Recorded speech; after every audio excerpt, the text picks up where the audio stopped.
OBC ক্যাটাগরির একটা final list দেয়া হয়েছে অফিসিয়াল ওয়েবসাইটে, যে লিস্টে অনেক চেঞ্জেস দেখা যাচ্ছে। কি চেঞ্জেস হচ্ছে যে যারা এতদিন পর্যন্ত এ ক্যাটাগরিতে ছিলেন তাদের মধ্যে অনেকেই বি ক্যাটাগরিতে কনভার্ট হয়ে গেছেন।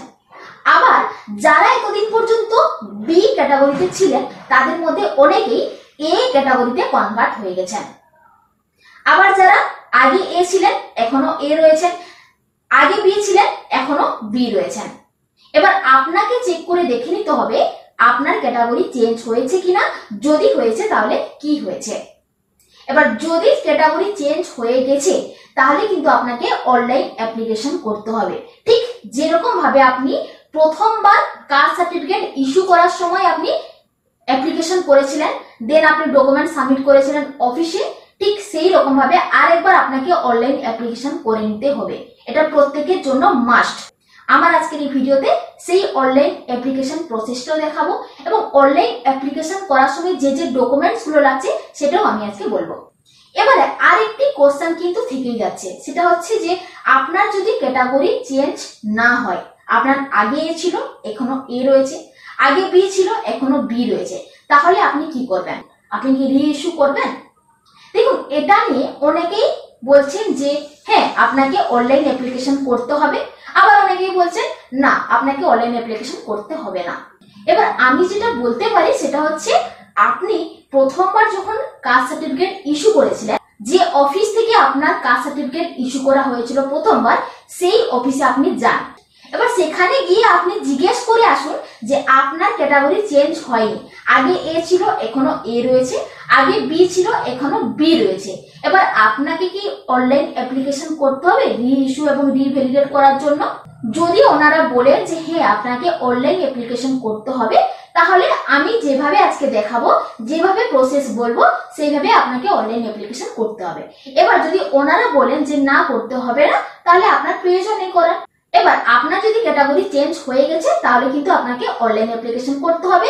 অনলাইন অ্যাপ্লিকেশন করার পর হার্ড কপিগুলো অফিসে জমা দিতে হবে। অফিসে জমা দেওয়ার পর তারপরে আপনার কাস্ট সার্টিফিকেট আবার রি ইস্যু হবে। তো আমার আজকের ভিডিওতে আমি দেখাবো সেই প্রসেসটা। নমস্কার, আপনারা দেখছেন ইগল একাডেমি, সঠিক তথ্য সম্পূর্ণ তথ্য। আমি মনীষা আজকে রয়েছি আপনাদের সাথে আরেকবার। তাহলে চলুন শুরু করি আজকের ভিডিও। প্রথমেই আপনাদেরকে কাস্ট সার্টিফিকেটের অফিসিয়াল ওয়েবসাইটটি ওপেন করে নিতে হবে। তার জন্য যে কোনো একটি ব্রাউজার ওপেন করবেন। ব্রাউজার ওপেন করে সার্চে লিখবেন কাস্ট সার্টিফিকেট। কাস্ট সার্টিফিকেট লিখে সার্চ করবেন। সার্চ করলেই একদম প্রথমে যে লিঙ্কটা চলে আসবে কাস্ট সার্টিফিকেট www.gov.in, এই লিঙ্কে প্রথমে ক্লিক করবেন। ক্লিক করলেই কাস্ট সার্টিফিকেটের যে অফিসিয়াল ওয়েবসাইট রয়েছে সেটা ওপেন হয়ে যাবে। ওপেন হয়ে যাওয়ার সঙ্গে সঙ্গেই আপনাদের সামনে একটি নোটিশ চলে আসবে। দেখুন, এটা হচ্ছে সেই নোটিশ। এই নোটিশেই আপনি ওবিসির যে ক্যাটাগরির যে ফাইনাল লিস্ট আপনি এখানেই পেয়ে যাবেন।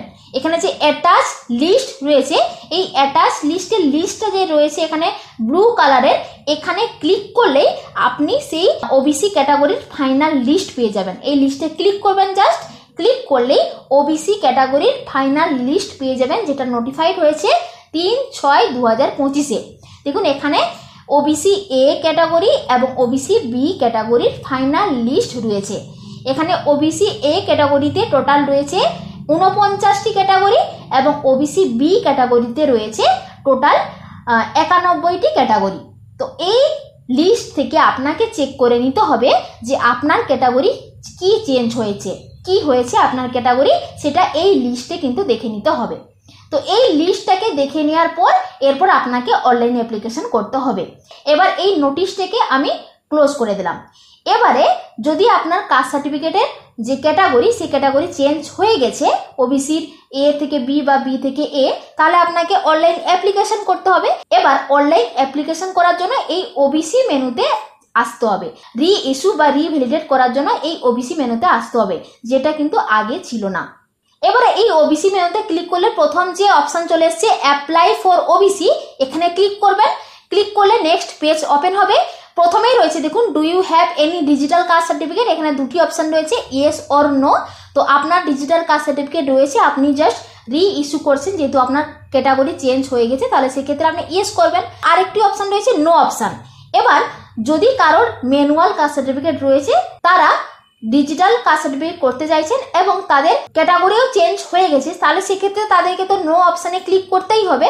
এবং যারা নতুন করে অ্যাপ্লিকেশন করবেন কাস্ট সার্টিফিকেটের জন্য, নতুন যাদের কাস্ট সার্টিফিকেট আগে ছিল না, একদম প্রথমবার করবেন, তাদেরকেও কিন্তু এখানে এসে নো অপশানে ক্লিক করে কিন্তু করতে হবে। যখন আপনি এই অপশানে নো অপশানে ক্লিক করবেন তখন কিন্তু আলাদা একটি ফর্ম ওপেন হবে। এই ফর্মটা হচ্ছে নতুন করে আবেদন করার, নতুন করে কাস্ট সার্টিফিকেট ইস্যু করার ফর্ম, যেটা কিন্তু আগে ছিল। তো এই ফর্ম নিয়ে আজকে আমি কিছু বলছি না, এটা নিয়ে নেক্সট ভিডিওতে আমি আলোচনা করব। আমি এখানে যে do you have any digital caste certificate যে অপশান রয়েছে সেখানে আমি ইয়েস অপশানেই করছি, যেহেতু আমি এখানে রি ইস্যু বা রিভ্যালিডেট করতে যাচ্ছি। এরপর নেক্সট রয়েছে সার্টিফিকেট নাম্বার। এখানে প্রথমে কাস্ট সার্টিফিকেটের নাম্বারটা দিয়ে দেবেন, তারপর রয়েছে ডেট অফ ইস্যু দিয়ে দেবেন, তারপর ভেরিফাইয়ে ক্লিক করবেন। ভেরিফাই হয়ে যাওয়ার পর আপনার এখানে অনেকগুলো অপশান কিন্তু ফ্রেশ হয়ে চলে আসবে। আপনার কাস্ট সার্টিফিকেটে যেগুলো ছিল সেগুলো কিন্তু এখানে ফ্রেশ হয়ে চলে আসবে।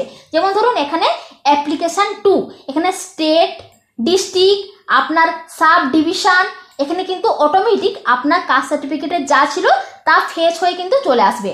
আপনাকে ফিল আপ করতে হবে ব্লকটা এখান থেকে সিলেক্ট করে নেবেন, জিপি অথবা ওয়ার্ডটা এখান থেকে সিলেক্ট করে নেবেন।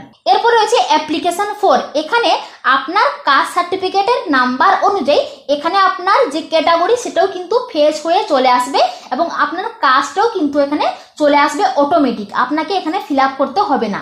আপনার নাম, আপনার ফাদার্স নেম, এগুলো কিন্তু অটোমেটিক ফিল অবস্থায় চলে আসবে, আপনাকে নতুন করে লিখতে হবে না, কাস্ট সার্টিফিকেট নাম্বার দিয়ে দিলেই।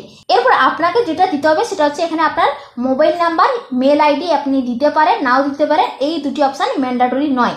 এবং এরপরে নিচের 7 নাম্বার অপশান চলে এসছে, 7 নাম্বারে রয়েছে ডকুমেন্টস রিকোয়ার্ড অ্যাটলিস্ট 1, যে কোনো একটি দিতে পারেন। এখানে 7 নাম্বারে 3টি রয়েছে, একটা হচ্ছে এপিক নাম্বার অর্থাৎ ভোটার কার্ডের নাম্বার, আধার কার্ডের নাম্বার এবং খাদ্য সাথী অর্থাৎ রেশন কার্ডের নাম্বার, যে কোনো একটা আপনাকে দিতে হবে নাম্বার। এবং সেই ডকুমেন্টেই কিন্তু আপনাকে হার্ড কপি যখন আপনি অফিসে জমা দেবেন, এই যে ডকুমেন্টটা আপনি এখানে দিচ্ছেন সেই ডকুমেন্টেই কিন্তু আপনাকে জমা দিতে হবে।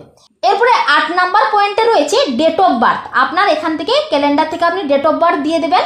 এরপর প্রেজেন্ট অ্যাড্রেসটাকে আপনাকে এখানে দিতে হবে, প্রথমে দিতে হবে ডিস্ট্রিক্টটা সিলেক্ট করে নেবেন, পুলিশ স্টেশন, জিপি অথবা ওয়ার্ডটা দিয়ে দেবেন, ভিলেজ অথবা টাউন দিয়ে দেবেন।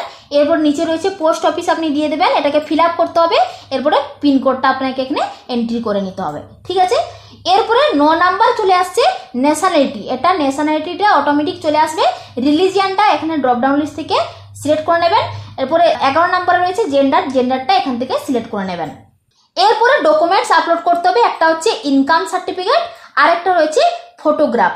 এই দুটো ডকুমেন্টস এখানে লাগবে অনলাইন অ্যাপ্লিকেশন করার জন্য। একটা হচ্ছে ইনকাম সার্টিফিকেট, যেটা কিন্তু ভিডিও ইনকাম, এবং আরেকটা হচ্ছে ফটোগ্রাফ, একটা পাসপোর্ট সাইজ ফটো আপনাকে আপলোড করতে হবে।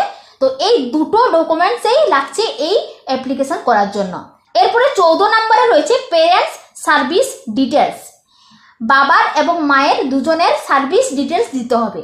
তো টাইপ অফ অর্গানাইজেশনে এখানে যদি আপনি ক্লিক করলে আপনি অনেকগুলো অপশন পেয়ে যাবেন। কি পোস্টে আপনার বাবা কাজ করেন সেই পোস্টটাকে এখানে দিতে হবে। যদি এটার মধ্যে কোনোটাই না হয় তাহলে এখানে কিন্তু নিচে নান রয়েছে, নানে আপনি ক্লিক করতে পারেন।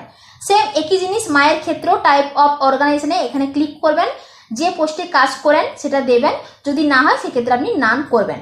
তো দেখুন এখানে 14 নাম্বার যে পয়েন্ট রয়েছে এবং নিচে যে 15 নাম্বার যে পয়েন্ট রয়েছে এগ্রিকালচারাল ল্যান্ড হোল্ডিং, সে এই দুটি অপশন কিন্তু ম্যান্ডেটরি নয়, আপনি দিতে পারেন নাও দিতে পারেন। এবার নিচে চলে এসেছি, নিচেও কিন্তু রয়েছে প্যারেন্টস ইনকাম দিতে হবে এখানে।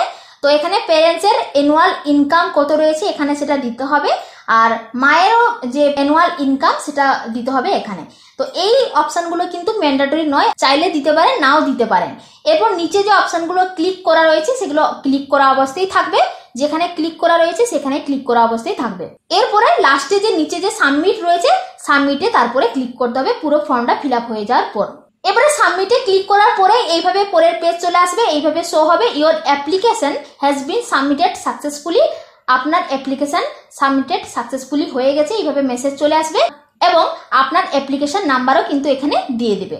এবং এখানে 3টি ফর্ম চলে আসবে, একটা হচ্ছে অ্যাপ্লিকেশন ফর্ম, আরেকটা হচ্ছে সার্ভিস ডিটেলস ফর্ম এবং আরেকটা হচ্ছে অ্যাকনোলেজমেন্ট। এই তিনটি ডকুমেন্টসেই আপনাকে কিন্তু এই ক্লিক হেয়ারে ক্লিক করে ডাউনলোড করে নিতে হবে, কারণ এই ডকুমেন্টসগুলোকেই আপনাকে কিন্তু হার্ড কপিগুলো আপনাকে কিন্তু অফিসে জমা দিতে হবে। তার জন্য এই ক্লিক হেয়ারে ক্লিক করবেন, অ্যাপ্লিকেশন ফর্ম যেটা লেখা রয়েছে এখানে ক্লিক হেয়ারে ক্লিক করবেন। এইভাবে আপনার অ্যাপ্লিকেশন ফর্মটি চলে আসবে। এই অ্যাপ্লিকেশন ফর্মটিকে আপনি ডাউনলোড করে প্রিন্ট আউট করে নেবেন। এরপরে ঠিক একই রকম ভাবে এখানে যে সার্ভিস ডিটেলস ফর্ম রয়েছে এখানে ক্লিক হেয়ারে ক্লিক করে সার্ভিস ডিটেলস ফর্মটাকে কিন্তু ডাউনলোড করে নিতে হবে। ক্লিক হেয়ারে ক্লিক করবেন, ক্লিক হেয়ারে ক্লিক করলেই সার্ভিস ডিটেলস ফর্ম এইভাবে চলে আসবে। এটাকেও কিন্তু আপনি ডাউনলোড করে প্রিন্ট আউট করে নেবেন। এবারে রয়েছে অ্যাকনোলেজমেন্ট স্লিপ, এখানে ক্লিক হেয়ারে ক্লিক করলে অ্যাকনোলেজমেন্ট স্লিপ চলে আসবে। তো দেখুন এটা হচ্ছে অ্যাকনোলেজমেন্ট স্লিপ, এইভাবে আপনার অ্যাকনোলেজমেন্ট স্লিপ চলে আসবে। এই অ্যাকনোলেজমেন্ট স্লিপটাকেও আপনি ডাউনলোড করে প্রিন্ট আউট করে নেবেন। তো এই অ্যাকনোলেজমেন্ট স্লিপে কয়েকটা ইম্পর্টেন্ট নোটবুক দেওয়া রয়েছে নিচে, যেটা খুবই ইম্পর্টেন্ট। টোটাল 5টি নোটবুক রয়েছে। 1 নাম্বার রয়েছে please use application number for further reference. 2 নম্বরে বলা হচ্ছে applicant is to appear for document verification অথবা hearing voluntarily at the concerned SDO office on 2nd অথবা 4th Wednesday of any month within next 60 days between 12 noon and 3 PM after online application. অর্থাৎ বলা হচ্ছে যে online application করার 60 দিনের মধ্যে আপনাকে এসডিও অফিসে ডকুমেন্টস জমা দিতে হবে ভেরিফিকেশন এবং হিয়ারিং এর জন্য। এবং সেটা কখন? আপনার যে কোনো মাসের 2nd এবং 4th ওয়েডনেসডে অর্থাৎ বুধবার দিন আপনাকে জমা দিতে হবে দুপুর 12টা থেকে 3টের মধ্যে।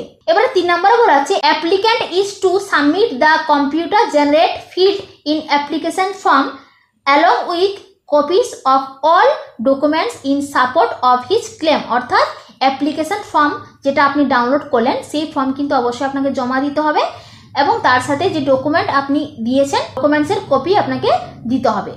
এরপর 4 নম্বরে বলা আছে online application may be consider as liable for rejection if the applicant does not appear for document verification অথবা hearing within 60 days from the date of online submission of the application. অর্থাৎ আপনি যদি ডকুমেন্ট সাবমিট না করেন online অ্যাপ্লিকেশনের 60 দিনের মধ্যে যদি আপনি ডকুমেন্টসগুলো এসডি অফিসে জমা না করেন তাহলে কিন্তু আপনার অনলাইন অ্যাপ্লিকেশন কিন্তু রিজেক্ট হয়ে যাবে। এরপরে 5 নম্বরে বলা আছে please bring original documents for verification at the time of hearing. অর্থাৎ হিয়ারিং এর সময় আপনার কিন্তু অরিজিনাল ডকুমেন্টেই লাগবে। আপনাকে অফিসে যেতে হবে কপি নিয়ে, তার সাথে কিন্তু অরিজিনাল ডকুমেন্ট নিয়ে যেতে হবে। তো এই হচ্ছে প্রসেস। আপনার অনলাইন অ্যাপ্লিকেশন করে নেওয়ার পর আপনাকে সমস্ত ডকুমেন্টস এসডিও অফিসে আপনাকে গিয়ে জমা দিতে হবে। তো এই হচ্ছে টোটাল প্রসেস। এবার জমা দেওয়ার পর তারপর কি করবেন? জমা দেওয়ার পর আপনাকে কি করতে হবে, যে অ্যাপ্লিকেশন নাম্বার রয়েছে সেই অ্যাপ্লিকেশন নাম্বার দিয়ে চেক করতে হবে আপনার সার্টিফিকেট ইস্যু হয়েছে কিনা। কিভাবে চেক করবেন? আপনি চেক করার জন্য আরেকবার কাস্ট সার্টিফিকেটের অফিসিয়াল ওয়েবসাইটে চলে আসবেন, এই ওবিসি মেনুতে আসবেন, দেন এখানে যখন রয়েছে অ্যাপ্লিকেশন চেক, এই অ্যাপ্লিকেশন চেক অপশানে যাবেন। অ্যাপ্লিকেশন চেক অপশানে গেলেই এখানে অ্যাপ্লিকেশন নাম্বারটি দিয়ে দেবেন, আপনার যে অ্যাপ্লিকেশন নাম্বার রয়েছে অ্যাকনোলেজমেন্ট স্লিপে সেটা দেওয়ার পর সার্চে ক্লিক করবেন। ক্লিক করলেই আপনার এখানে চলে আসবে ডিটেলস। আপনার যদি ইস্যু হয়ে গেছে তাহলে আপনি এখানে কাস্ট সার্টিফিকেটের নাম্বারটি পেয়ে যাবেন। কাস্ট সার্টিফিকেটের নাম্বারটি পেয়ে যাওয়ার পর আবার এই ওবিসি মেনুতে যে ডাউনলোড সার্টিফিকেট রয়েছে এখানে চলে আসবেন, এই অপশানে যাবেন। এই অপশানে গিয়ে অ্যাপ্লিকেশন নাম্বার অথবা সার্টিফিকেট নাম্বার দিয়ে দেবেন, অ্যাপ্লিকেশন নাম দেবেন, ডাউনলোড সার্টিফিকেটে ক্লিক করলে আপনার সার্টিফিকেট ডাউনলোড হয়ে যাবে। তো এই হচ্ছে টোটাল প্রসেস। আশা করি আজকের এই ভিডিওটি ভীষণ কাজে লাগবে আপনাদের। যদি ভিডিওটি ভালো লাগে তাহলে অবশ্যই লাইক করবেন, শেয়ার করবেন এবং সাবস্ক্রাইব করতে ভুলবেন না। যারা ফেসবুক থেকে দেখছেন তারা অবশ্যই পেজটিকে ফলো করে রাখুন। দেখা হচ্ছে নেক্সট ভিডিওতে। ভালো থাকবেন। ধন্যবাদ।